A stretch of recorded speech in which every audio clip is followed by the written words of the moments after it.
everybody, and welcome back to the Denver Punk Rock Podcast. I am Lala with the ever wonderful Ska Bones. Hello. Hello. And today we are joined with Matt and Cody from the Punk Rock Horror Podcast. Hello. Hi, guys. Thanks for coming on. All of our living rooms. Mm-hmm. Yes, just so you know, we are doing social distancing correct. We are doing this from each on our own individual living rooms. We are not all together. Look, I put on pants today. Our name house, just different areas of the house. Thanks, Phil, for putting pants on. We appreciate it. All right. This is serious. Well, I thought I'd do it for you guys. My family, on the other hand, have been asking me for about a month now, so. Like, please, just So, pants. I'm a little insulted that you put more clothes on when I'm around. So.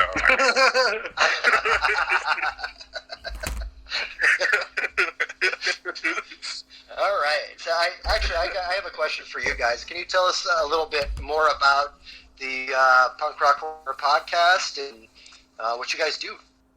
Yeah, absolutely. So, as the name entitles, we are the Punk Rock Horror Podcast, and we started it a few years ago, which still feels like only a year ago. Yeah, I know. It always freaks me out how long we've actually been doing it.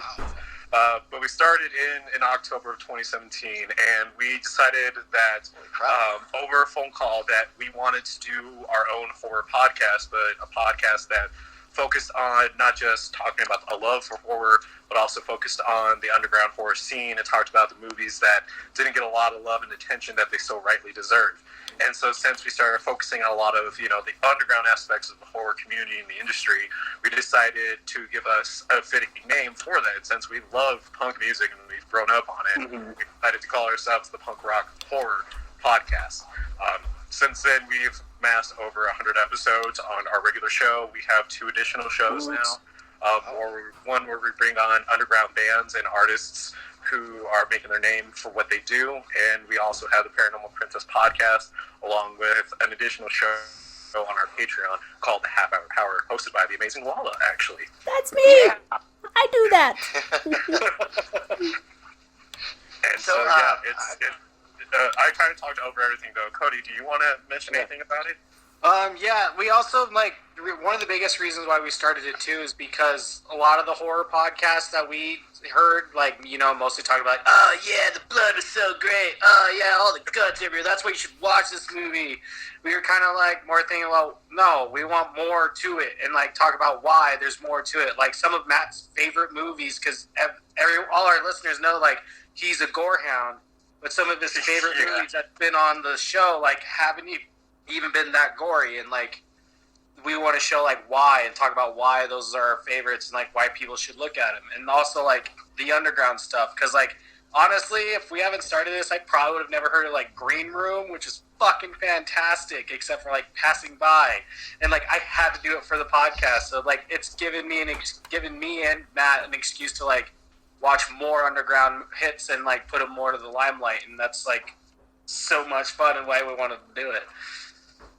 And we've been able to make some amazing friends, like the Colorado Punk Rock Army. Yeah, exactly. We were actually podcast, and it's fucking great. we were actually on there about a year ago this time. Mm-hmm. So I know. I think my memories came up back in March. Last March we were there. Yeah, I think so. So I was kind of sad because I was we couldn't really celebrate a full anniversary without since we can't get together, we couldn't all sit down and talk. That's okay. I actually have another question for you. So, as a guy, I personally am not a huge horror fan because my uncles traumatized me when I was younger with horror stuff. They would dress up dummies in my basement and have a sound recorder playing spooky sound effects. They'd be like, "Hey, go get a Pepsi in the basement," and I would go down there, and there would be this beast, red eyes, and growling at me. And so you said you love them. I still love them, yeah, but it was pretty traumatic. Just making sure. And so and also I have children, and since I don't watch a lot of horror movies and violent movies, when I do, I'm almost like, oh my god, that just, oh wow, like I'm becoming desensitized from them. So, as a person who's not into blood and gore, what would be more like on the scary side would be good for somebody like me? I always recommend, if you're wanting to avoid blood and guts as much as possible, your psychological and your paranormal movies tend to be a safer route. Although some of them do dive into it, like they'll have twisted heads or like somebody hanging from a tree, something like that. They usually don't go into the realm of like ripping off a limb and just blood spraying air holes. Yeah, like you're still like gonna the see paranormal. death. Like you're gonna see morbid stuff. So like don't be surprised if you like even see like the family pet has been killed, but like you're not gonna see it happening. You're not gonna see that traumatic killing happening. Yeah. So Yeah. Well, Matt will never be able to guess who I would suggest, but if it were me to tell you what kind of movie to watch that wasn't super gory, pick any Ari Aster movie. we've had very pretty in-depth conversations about Ari Aster. Okay, we can turn this whole episode into Well, one of my personal favorites is actually from like 1982, called The Changeling with George C. Scott. I don't know if you guys have ever. They actually remade it, and the remake was absolutely terrible. But that movie is actually it's more on the paranormal side. There's a little bit of like some guy gets set on fire. That's about it towards the end. Yeah, that one's really. But anyhow, so what are some of your favorite episodes that you guys have done over the last couple of years? Well, before we go on, what's the most memorable moment, I guess? Before we say that, I also wanted to throw it to Cody too, because Cody's actually more of a bit of the expert in the realm of horror, if not watching gory stuff. Like he's really good at finding all that stuff that doesn't have as much gore but sells on a more morbid message. So, what would you recommend, really quick? I would say mostly because most of the movies I do are PG-13 for you. No, straight up, it would be finding the PG-13 horrors are like the best way to go for the non-gore factors and everything. And then, like Matt said, the paranormal is actually the best because they don't lean heavy onto the gore. Like once you strive more into the supernatural, that's where all the gore comes out with the goats. But like paranormal movies, like my favorite, Grave Encounters, is a really great movie with not a lot of gore, and it has all the scariness and like the tension, and you don't need the blood and guts for it. So I agree. I'll check it out.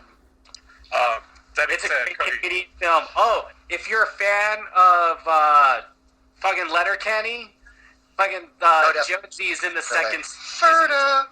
He helped direct and stars in it. Really? I have to check it out, yeah. I'm a huge Letterkenny. Even the Little Kenny fan don't too, so. Oh, Little Kenny's so good. Cody, why don't you take... Oh, sorry, I was saying, why don't you take on the question? Yeah, let's... Go ahead. For me, my favorite moment... What are your favorite or most episodes?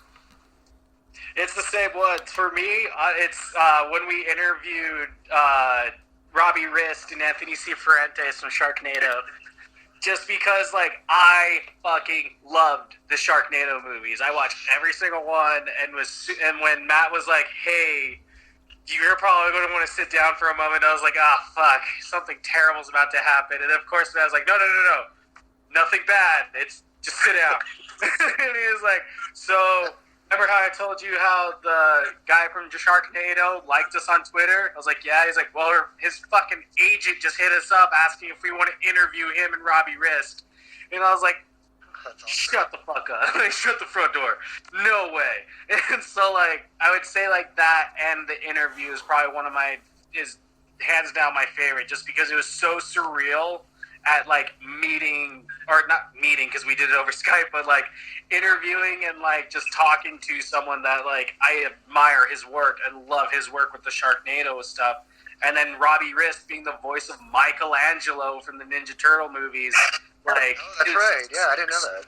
Talking to him, too. Like, I think it was just because it's still kind of surreal when I go back and listen to it, but like it was almost being on cloud nine just because I love their work and everything and just being able to talk to them. Yeah, I had actually talked to Cody before too, and I'm like, look, I know you really want to. Ask them more Sharknado questions because they're promoting their new film that they're doing about zombies. Which is also amazing. And so it was funny because when we jumped in there, we were like, okay, we're not going to ask him any questions about Sharknado unless it's imperative to what he's doing now. And just like he took it from us and he talked about Sharknado.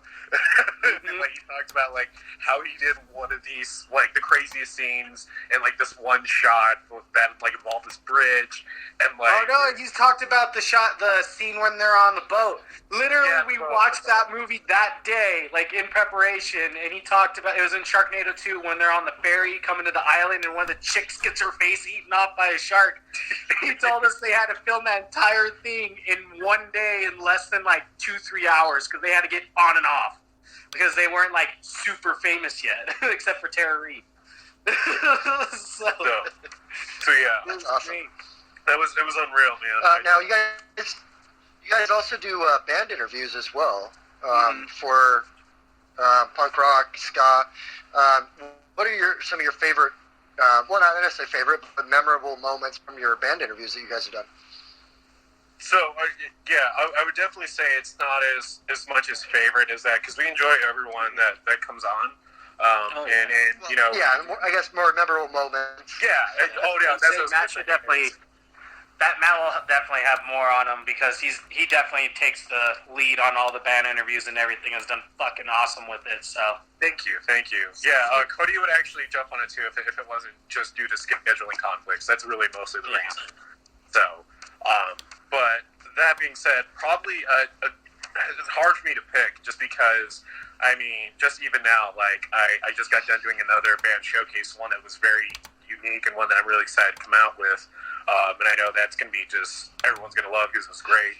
But I think a lot of my favorite ones have been talking to either the guys from Bury Mia or either the dudes from Dead Pollies. that was a fun interview. So, two reasons why. So talking to Devin and Justin from Bury Mia, it was really just kind of surreal because the day we talked to them the very first time I went and talked to them, I was running late. I think I was actually like 10 minutes late on the interview. And so I was like, oh man, and we're still fairly, new at the point.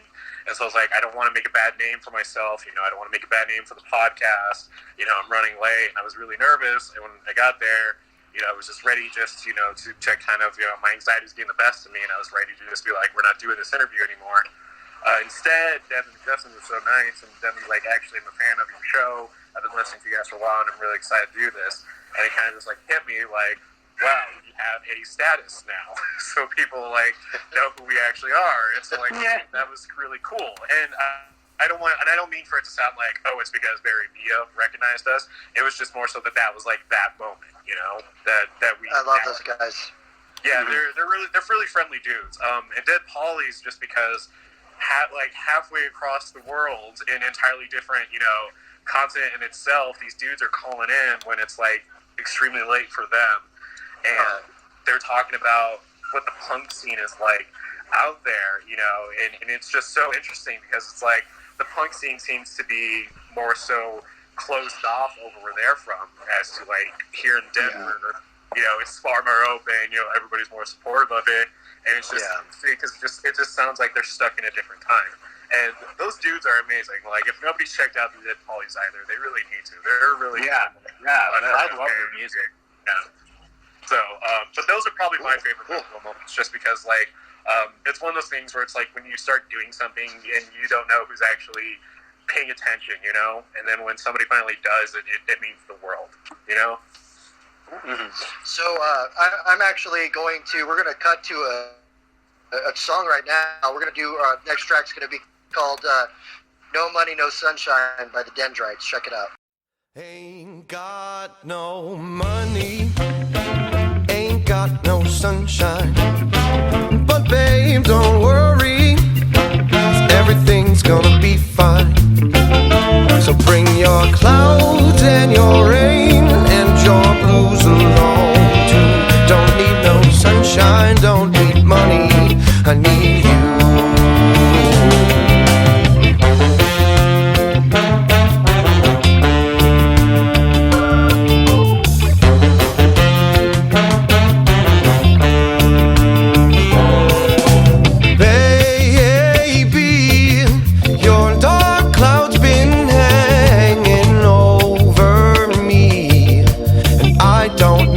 sun. 'Cause I hate to say I love you more every single day. Your vampire ways, baby, you know I'm as broke as I can be, but I ain't on the run. Let me tell the truth, if you kiss me, then I'll kiss back too. I find my wealth in you. Ain't got no money, ain't got no sunshine, but babe, don't worry, 'cause everything's gonna be fine. So bring your clouds and your rain and your blues along too. Don't need no sunshine, don't need money, I need you.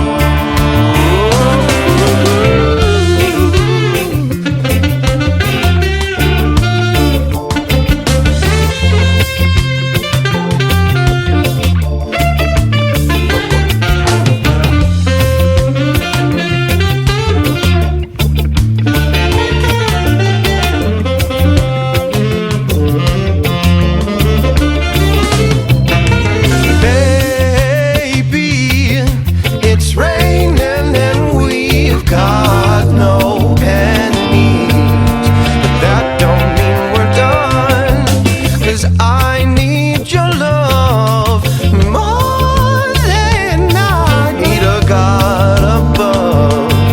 You're a deity to me.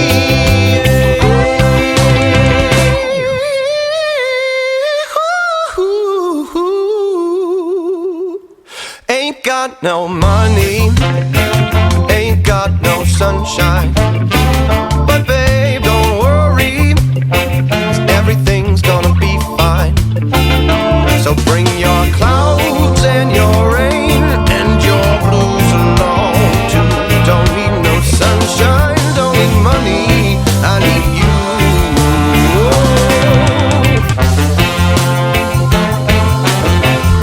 Don't need nobody, don't need sunshine.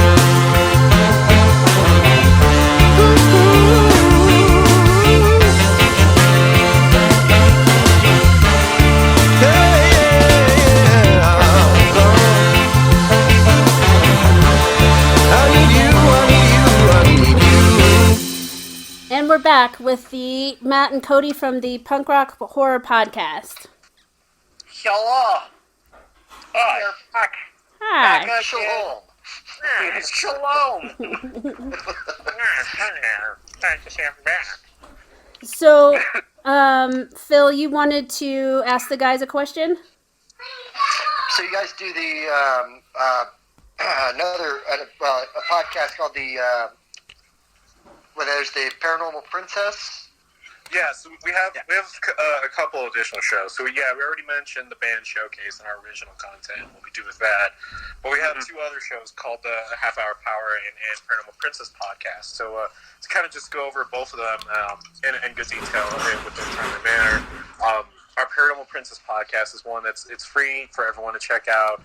It's ran and hosted by Denver's own Erin McGarry. She also is a fan of a haunted series on Netflix, episode 3, season 1. Make sure you check it out. But she comes on to talk about the field of paranormal investigation, and she brings a light to it, a very relatable light, trying to dismiss some of the themes, talk about myths about it, and just kind of talk about it in general. So she talks about things like the Bermuda Triangle and the science behind that. She's also even talked about demonic psychology, and it's very, very unique, and we're going to strongly recommend that you check it out. But our other show is a Patreon exclusive show. And a Patreon is the way to support us financially. Basically, what you're doing is saying you love what we do enough that you're going to come and make a monthly donation of $2, $4, $6, or $8, and you'll get content and rewards in exchange for your patronage. And one of those rewards is the Half Hour Power, which was kind of also tightening the bonds between the Punk Rock Horror Podcast and Colorado Punk Rock Army. Because when we started that up, we had our amazing Anna helping us out with that, and she was hosting, but unfortunately she had to walk away due to some personal reasons at the time. And so when it came to the point where we're like, okay, what do we do with this? Do we just take over it and just take turns hosting this, until we find someone else? Should we find anyone else? Should we wait for Anna? We didn't know what to do, so we were just kind of like getting ready to like maybe even nix it entirely. And then one day Lala reached out to me and was like, hey, I would love to give it a go. I would love to take it on. I'd love to, work with it. And so me and her got together, talked on and off, and I told Cody, he was like, hey, Lala wants to come help us out from Cpra. And then kind of covering over, months and months of work. Eventually, Lala has now become also a very valued member of the Punk Report podcasting, coming on with Gigi, and we'll share, not just talk about their perspective of horror. I was saying, we should have Lala talk about the show now. I'm sorry. Go for it. I'd like to hear more from her. It's mostly just because I get really proud of Lala and Gigi. Another one. Well, the host. Swing it on to the host. I had never done a podcast before, doing any of that. And I wasn't a big horror fan, but I was like, man, I really like these guys and I don't want them to have to get rid of something, they want to do. So I figured I'd give it a go. And now, I think I am now to a point where scary movies don't scare me anymore. I'm like, oh, okay, let's watch this now. And then the other part too, though, I really feel like it's, we read the story and everything on it, and I don't know, I really enjoy it. I think it's a good podcast, and I think, just getting people to support you guys by paying for the extra content is super important too. I thought you guys already made like hundreds of thousands of dollars on your podcasts. I thought you guys were both of you are driving around in Ferraris and stuff. So God, I wish. Lala drove past in her Benz, bumping her. I was like, way to flop. Well, the best way I can explain what Patreon is for us, the same way merch and music sales are for any local band. It's because even though we do have our own dedicated merch and whatnot, the patrons really helps keep the lights on a lot. And Lala and Gigi, I would get excited talking about their show because they've done amazing work. Because at the time when they jumped on, I was like, this is a huge thing to take on. And I was worried that, that they weren't going to want to do it or anything like that, especially with something so exclusive like Patreon. And, Lala and Gigi have just been amazing. Just every episode they've been coming to, they take it so serious. And it's great. And thank you. And what I think is so great is that Lala doesn't always agree with our perspectives on movies, and I encourage. I don't like that. I don't like that. It's our show, and you agree with us. Well, no, I do. Lala always agrees with everything I say. So. She can fuck. Oh, you know me, I'm just such a yes girl. If there was ever the definition of a strong, independent woman, that is her. Oh yeah, it's good though because it does keep us humble and it helps how we keep moving sharp. Because we're making the case for these films. We're making the case for people to watch them. And if Lala can come back from the film that we just reviewed that's similar to a movie that we're about to review and say that she didn't like that part about it, then that gives us something to keep in mind when we're watching this film. How effective is it going to be throughout as an influence? And so that's why we encourage it. That's why I encourage it. I shouldn't say we. Cody's obviously made himself clear how he feels about it. Thanks a lot, Cody. It's my show. I do it my way. But no, seriously, it's great. I have nothing but respect for you and Gigi, especially overcoming your fear that you had. So I think it's amazing what you've done. Yeah, they were fantastic and so great. Thanks, guys. Thank you. So I love it. That's called the half hour power hour. Yeah, so it's the half hour. Everybody. It's the Punk Rock Half Hour Power. It's exclusive to our Patreon. You can get access to it right now for just only $2 a month. That is our lowest tier reward. We made that accommodation so that way more people can afford to actually access it. So it's super simple. Just go over to patreon.com/punkrockhorrorpodcast. You'll get that along with bonus content. Like you'll get access to episodes of all of our shows before anyone else. Where we also have discount codes for all of our merch. So you get your own personal code that you can use for 10 or even 15% off. And it does stack on promotions. So we do have great rewards. And we have great shows all around. Mm-hmm. Also, heads up, you may or may not hear a cat behind me soon, because my cat Patches is a needy kitty. And We'll send you an MP3 of Patches meowing a lot. That's also how it works. On that note, why don't we cut to our next track? So this track is by Denver's Barking Mad, and it's called Blue Lies. And we're back. It's like herding cats.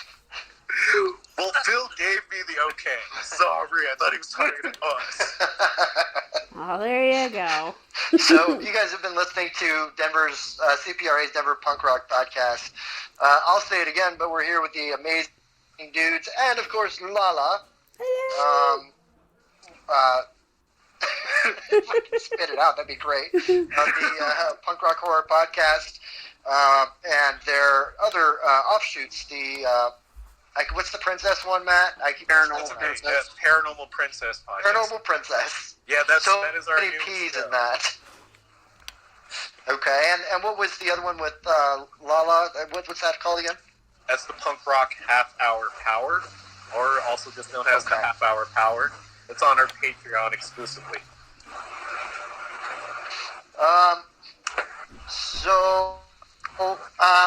Let's go, Cody. I'm going to start with you. You're on stage. You're on the spotlight, my friend.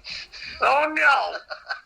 I'm not ready. Before I go on further, do you guys have anything else that you want to talk about as far as the show goes, or are we kind of done there?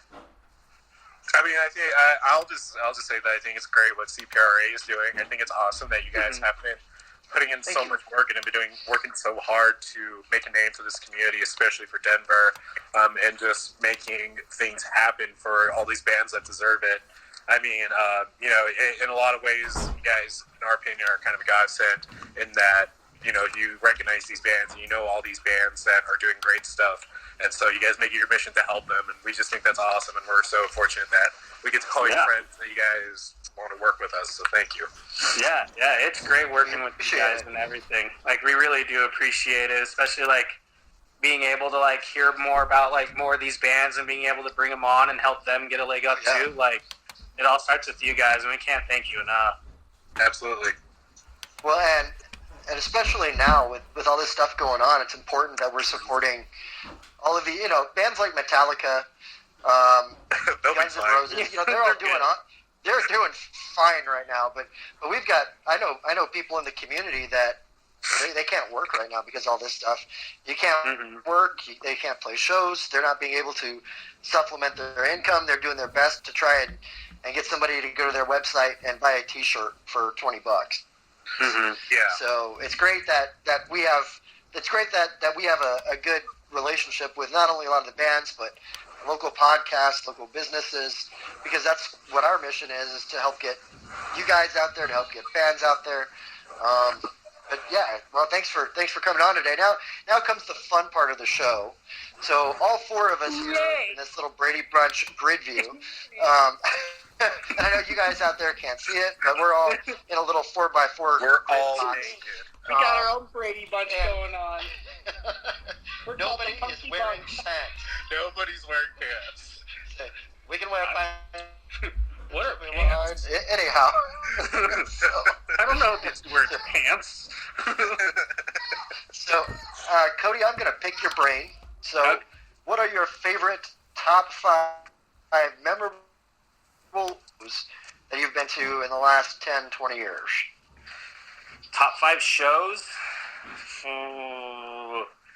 Okay, so I know one for sure that's my top 5 is when I went and saw Rammstein It was when they did one of their comeback tours, and it was one of the first times they were back in Denver, and they had to do it at the Denver Coliseum because of all the pyrotechnics in their show. And so I was freaking out that day because they told me I couldn't get my tickets at the door. They wouldn't accept card. And so we were all I don't know, but we were all freaking out because I had to get me and my buddy our tickets, and I didn't get them beforehand. I don't remember why. It was a while ago, but anyways. And so we were freaking out. We ran it, and of course we found scalpers that were selling tickets, and we ended up getting 2 floor seats, like floor tickets, for like half the price that they're actually worth, just because like the guys are like, we would just want the money, because they look paranoid, like looking around. And so we were like freaking out in the line thinking, these aren't real, they're fake, we just got swindled, because they were freaking out too. And then sure enough, everything went great, and we're like, we got fucking floor tickets to Rammstein. And like the show was awesome. Like this little short thing was in the middle of the show, right when they were like doing the intro to Berkdish, fucking another second stage came out from the middle of the crowd. Like I thought it was the sound area, but no, it was a whole nother fucking stage. And then the catwalk dropped, and they crawled over the catwalk and onto the stage to Berkdish, like humping the shit out of each other like dogs because they were on leashes. And then during their encore, they ended the entire show on their song "Pussy" because it was right when that album came out. And Till's just driving around on a giant dick cannon, spraying the crowd with fucking bubbles. So that's it. That one. Another one of my favorites was the first time me and Matt went to Riot Fest, because when we went there, that was Dropkick Murphys and Rise Against, right? Yeah, that was when like they. Oh yeah, that's probably about right. When the last. Okay. Yeah, I was like, I couldn't remember if that was the first or the second one we went to. Yeah, that was the first one, and I like fucked my knee up during Dropkick. Yeah, Dropkick Murphys, like fucked it up. I was like limping, and I was like literally had to hop on one leg the entire time. Matt was holding me up, and then it started raining, so they did a small little rain stop, and we were like, okay, cool, I could go get some ibuprofen. Went to the medical tent, got that. Went back, and it was like, all right, we're just gonna. Matt was like looking at me, he was like, okay, it's Rise Against. We've both seen them before. We can just chill and watch the show. We don't need to go in the mosh pit, right, Cody? And I was like, yeah, right. And then, of course, right when they start playing, I'm hopping on one leg in the mosh pit, and I can literally hear Matt going, Cody, no!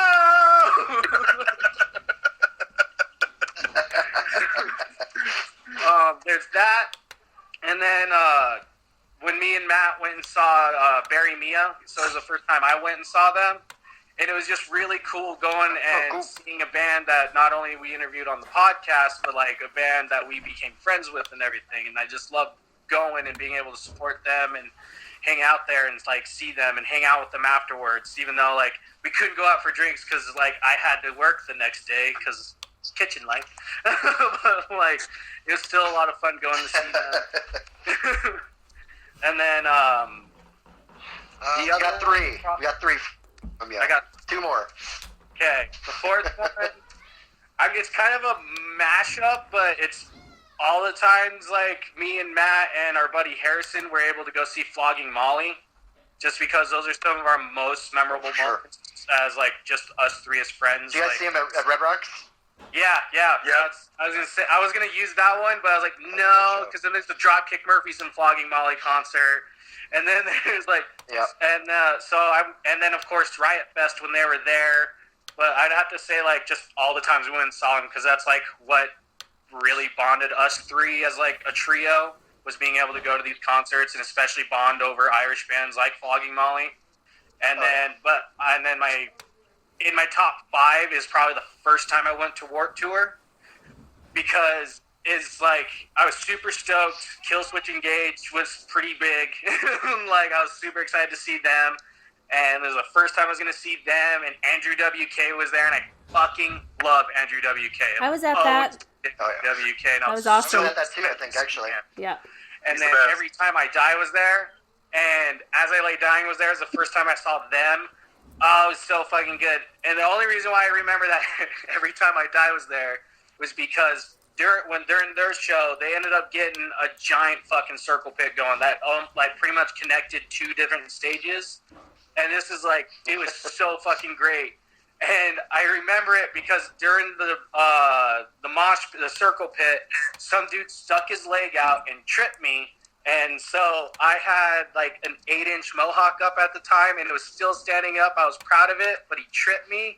And then before I hit the ground, fucking someone kneed me on the top of the head.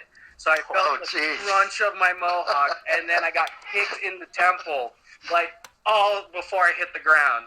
And I was couldn't move. Like, I know I got a concussion that day, and I couldn't move, but like I couldn't see anything, and I could hear everything still going on around me though. And the only thing that got me up was an old friend of ours from high school. His name is Arturo. He like just shouted out, "Cody, get the fuck up!" Like I popped up. And I'm like, where the shit am I? And so like they had to drag me out of there because I was still kind of like throwing elbows from the mosh pit, just like from instinct. So shock. Damn, what was going on? So, yeah. All right. Well, that's awesome, Cody. Lala, do you think we have permission to be a worthless commodity? I'll edit this part out. I don't know. On that note, thanks for your feedback, Cody, and that's awesome. It sounds like you had some great memories. I think we lost Cody. Anyhow, we're going to shoot off to a local band called Worthless Commodity. One of their new track, which is on the Amazing Flying Dumbasses Worthless Commodity split, and it's called Throwing Twos. Hey, no! Fuck boy! Fuck you! Blowing dudes make you better! Think that you know! But how do you really drink like a desert show? Blowing dudes going free to the desert! Fuck you!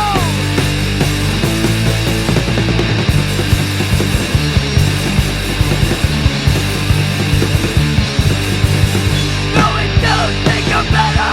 Think that you know! But how do you really drink like a desert show? Blowing dudes going free to the desert! Fuck you! I don't care!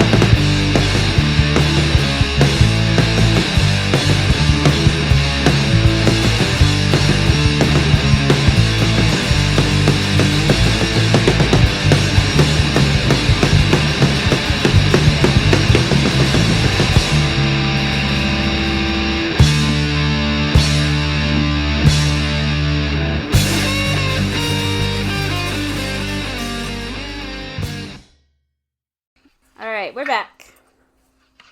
All right, so Matt, what would be your top 5 favorite shows from the last 86 years since you said you were 86 years old? Thank you for remembering my age. It was great. It's all fish oil.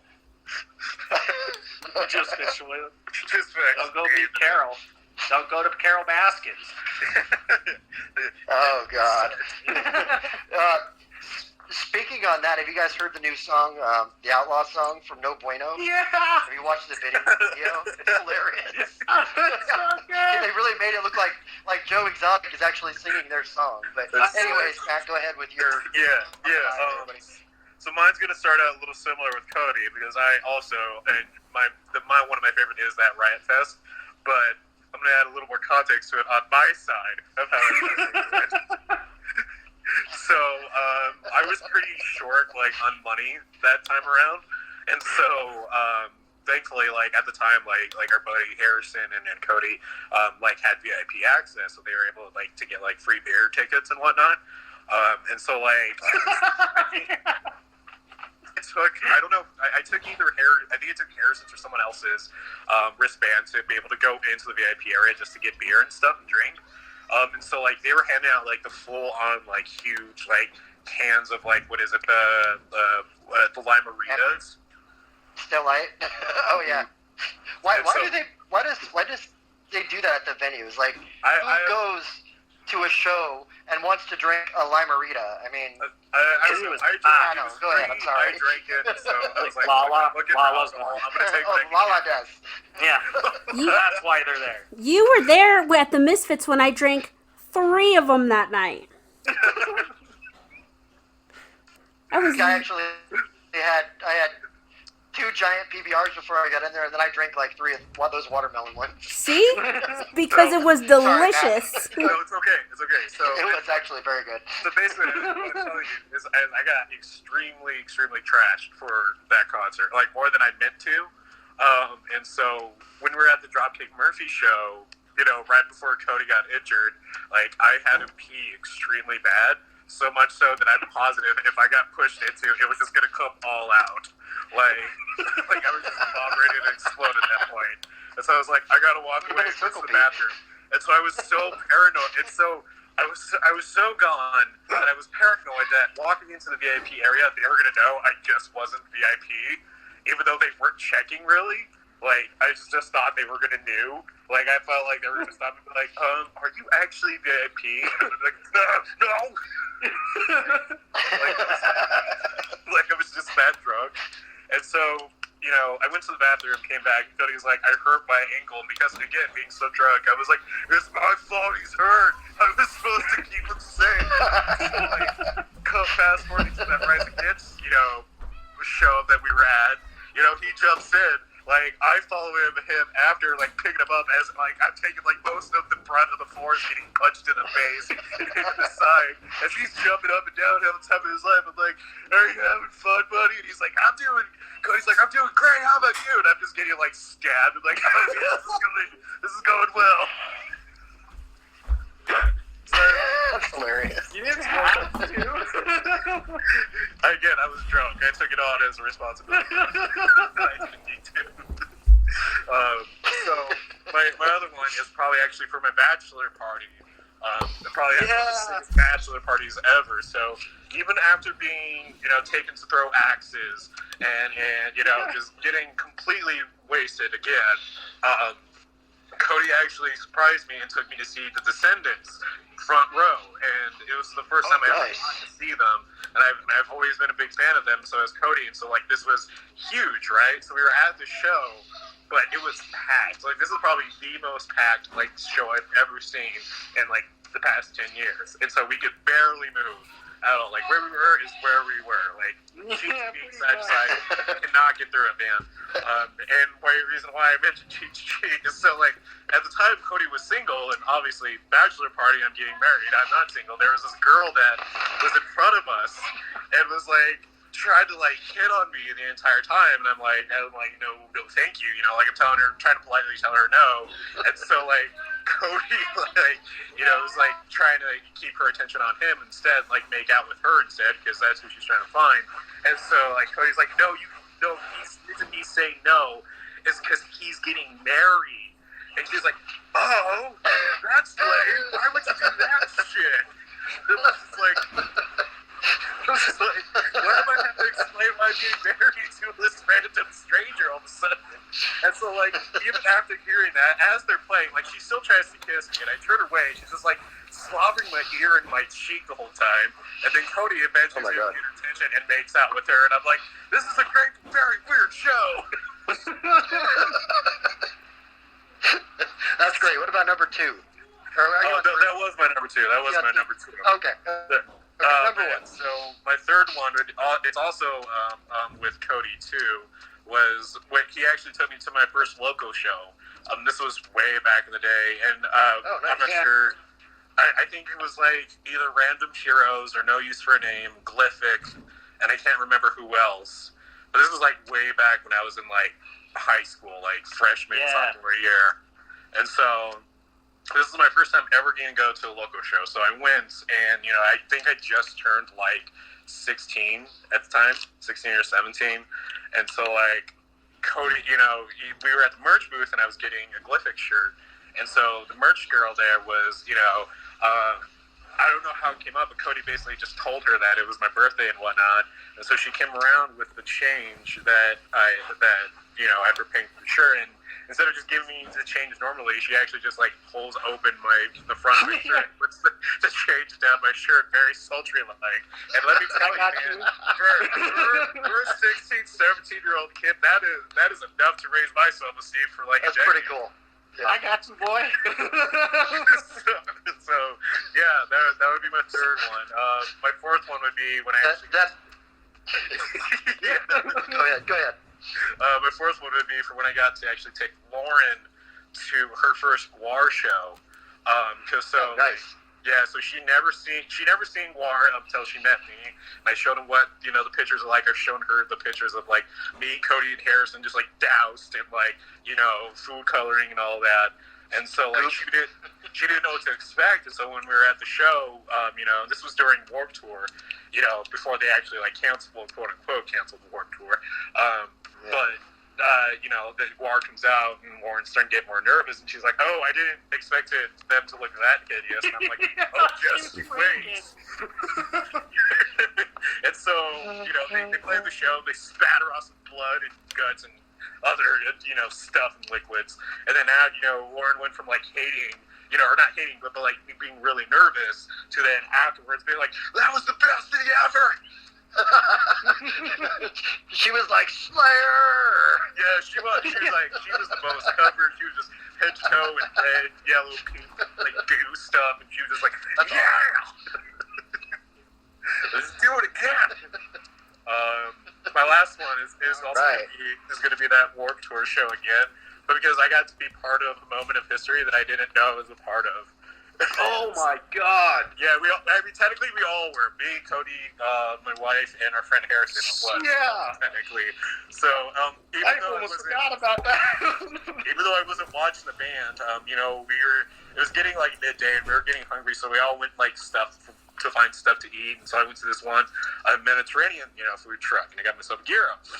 But as I'm waiting for it, all of a sudden I just hear like this band that's doing this show on the side. I didn't know who it was, and they're just like, "Yeah, fuck you, you bitch, you stupid fuck, you," just saying things. And I take it as normal at first. I'm like, "Oh, let's watch more." Oh, and it's a punk band. Yeah. And I is that the War on Women? Yeah. Yeah. The War on Women was there. Yeah, Andy and I were there too. It wasn't them though. They weren't the ones who said it. It was it's an old punk band. The Dickies. It was the Dickies.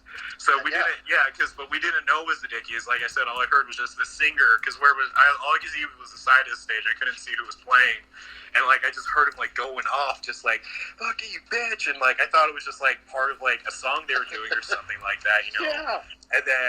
And then I hear him get more intensive. He was like, "I will fuck you if I want to. I will fuck your daughter if I want to." And just get like, "Oh my God!" Yeah, the dude went shit. He went ape shit. So like I think it's like a day or a week later we find out that it was the Dickies, and so what ended up happening is that the lead singer he was playing with like a penis puppet and just like making stupid jokes about like having sex. God.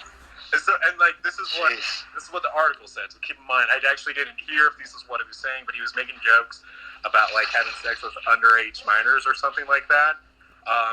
But I guess he was trying to be overly stupid about it. At least that's how. Again, this is kind of how the article was all written about it. And so, come to find out, he was actually also responding to a booth there that promotes safe scenes for shows, and they were unhappy with what he was joking about. And so they were going up to the front of him and throw boxes at him and stuff, or throw signs at him. And so, like, that's what culminated in me just waiting for a Euro sandwich and hearing these dudes just go off out of nowhere. So that's great. Yeah, got to be a part of a mode of history. All I do was waiting to eat. Yeah, that it's a different world we're living in now, where bands like the Dickies, the Queers, GWAR for that matter, like they you gonna share some of that, Lala, or? Right? Puff pass. Puff pass. So anyhow, now's a good time to cut to some more music. This next track is by Denver's Amazing Flying Dumbasses, and it's called PMA.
hang on.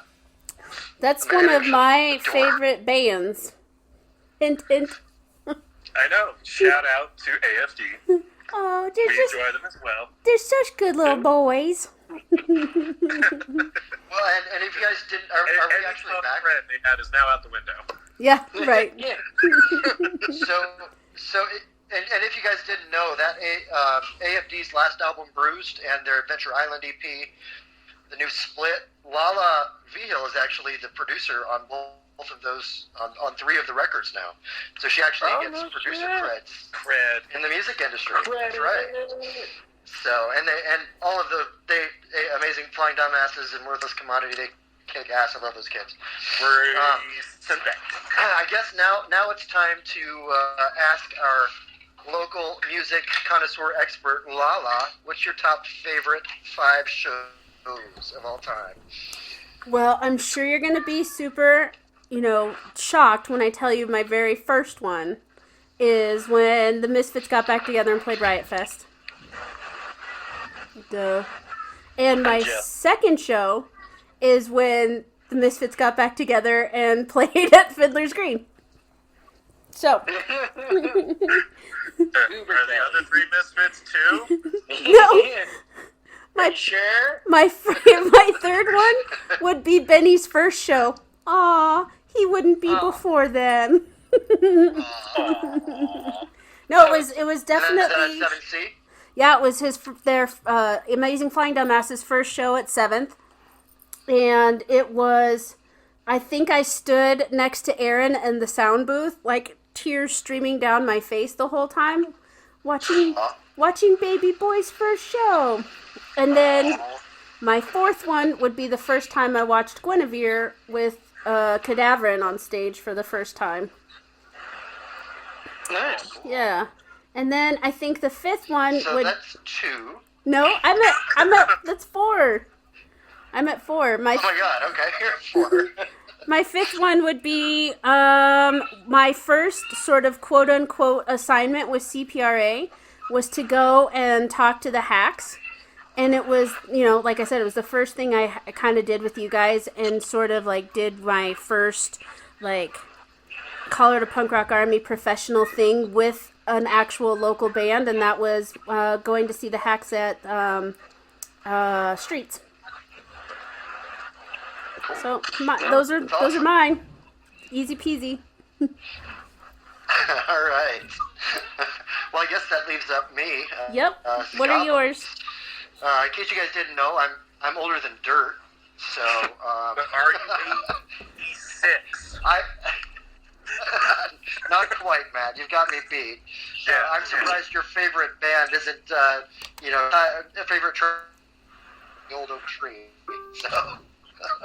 Oh, I knew them. They're But if it is, hey, not as nice as they seem. I'll let you have it.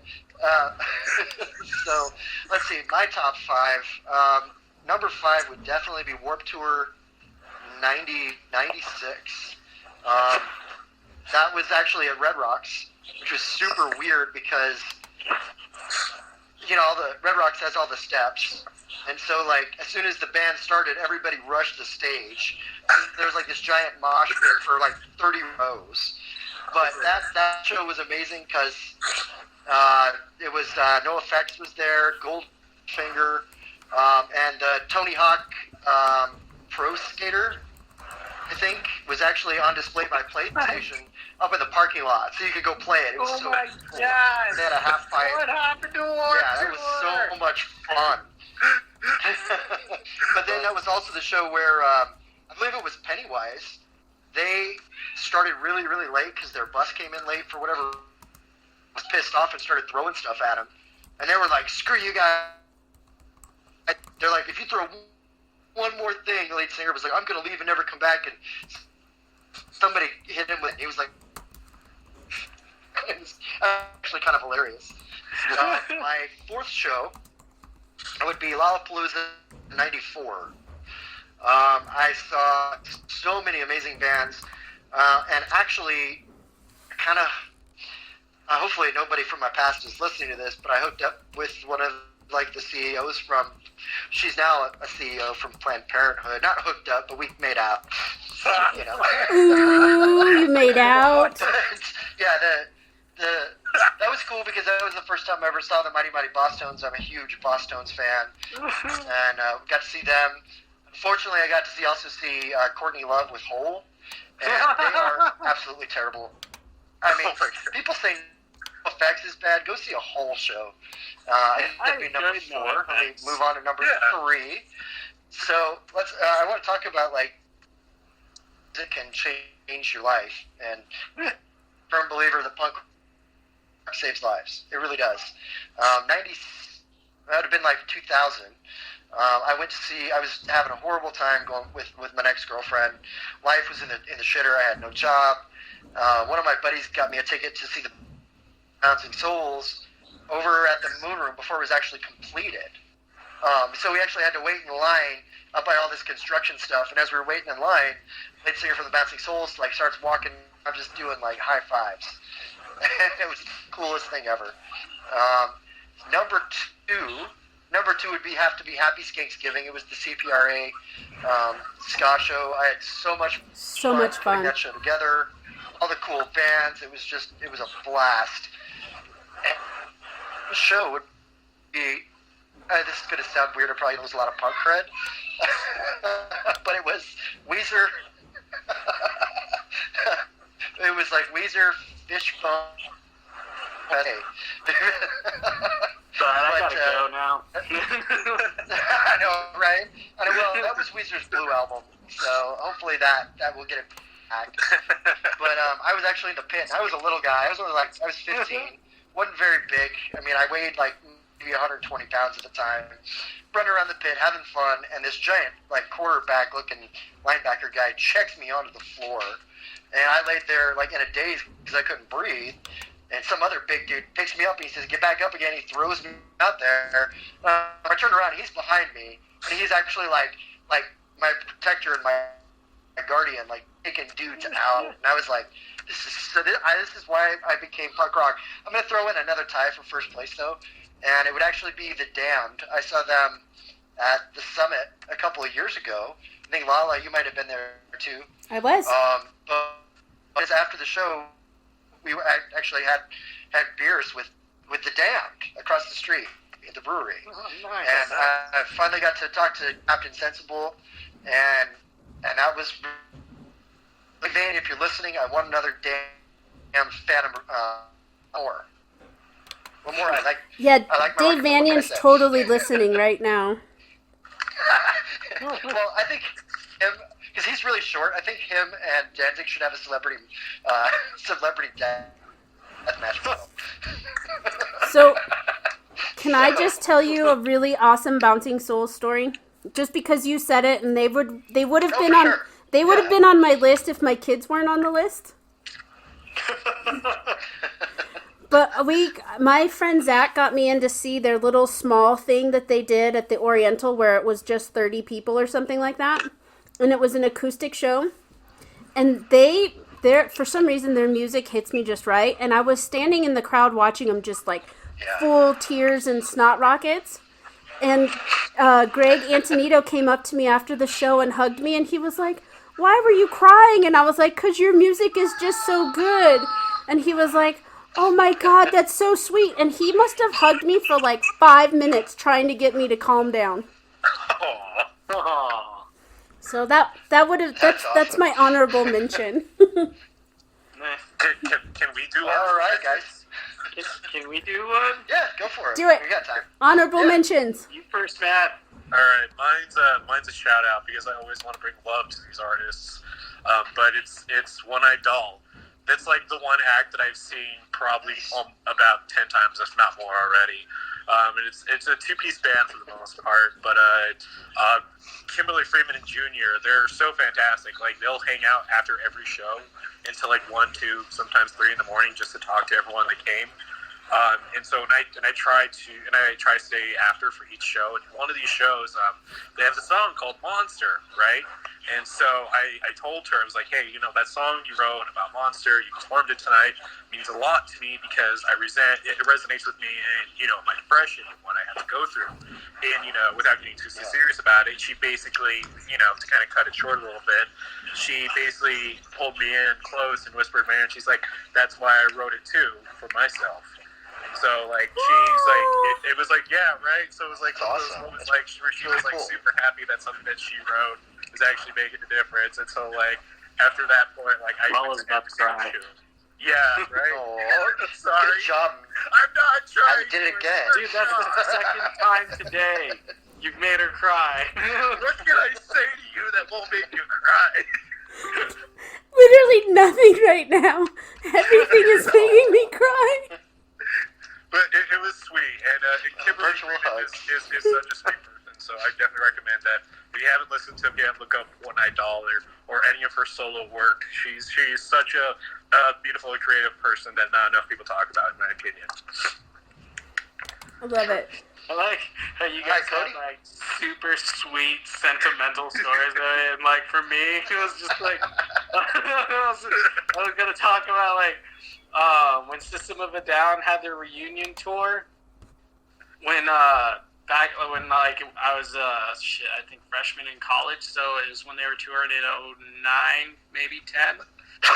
And I was just having a terrible fucking week, just a horrible week, and I fucked up my leg again, and I couldn't walk really. And so our buddy Harrison just shoots me a text. He's like, "Hey, we're coming to pick you up from Fort Collins right now." I was like, "What?" He's like, "Yeah, so I heard you had a horrible week, and so we all got tickets to go see System of a Down tonight. And so we're coming to take you." And I was like, "I can't even walk." And he's like, "Yeah, it sucks to suck." So went and saw them, and it was just awesome because I was on crutches and everything, and so I was trying to. Obviously, I couldn't mosh, and so I'm cheering cheering the mosh pits on, and Matt was like, "Don't fucking go to the pits." Don't you fucking do it, watching me the entire time. And it was just afterwards, after the show, which was fucking amazing because I never thought I'd see System of a Down live, and I've seen them 2 times now. Yeah, twice now. And everyone in the crowd is just saw me on my crutches and stuff, and they're like, "That's a real fucking metalhead right there." And I was just like, "Yeah, that's right." That's awesome.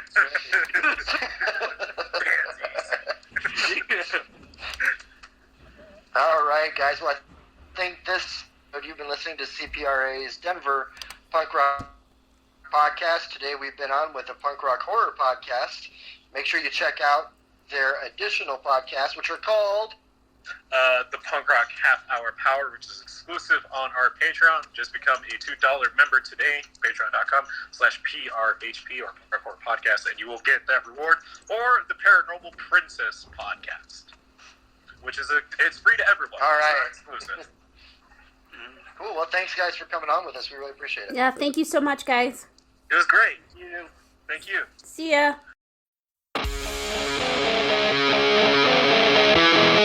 Thank you.